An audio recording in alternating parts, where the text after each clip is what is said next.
బాణత్వం, ఒకానొక సందర్భంలో పరమశివుడు త్రిపురాసుర సంహారం చేసేటప్పుడు శ్రీ మహావిష్ణువు ఆయన చేతి బాణమయ్యాడు. వృషభత్వం, నందీశ్వరుడై పరమశివుణ్ణి వహించాడు. బాణత్వం వృషభత్వమర్ధవపుష భార్యాత్వమార్యాపతే, ఒకానొకప్పుడు మోహినీ స్వరూపంతో ఆయనకి భార్య అయ్యారు. భార్యాత్వమార్యాపతే. ఘోణిత్వం, ఒకానొకప్పుడు వరాహస్వరూపమెత్తి పరమశివుని యొక్క పాదదర్శనం కొరకు దాన్ని తవ్వుకుంటూ భూమిలోకి వెళ్ళారు. ఘోణిత్వం సఖిత మృదంగవహత, పరమశివుడు అసుర సంధ్య వేళలో తాండవం చేస్తుంటే ఆయన మృదంగం పట్టుకుని వాయిస్తూ ఉంటారు.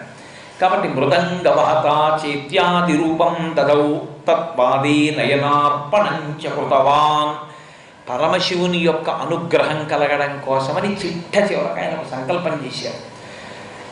ఈశ్వర, మిమ్మల్ని 1000 నామములతో పూజ చేస్తాను, 1000 నామములు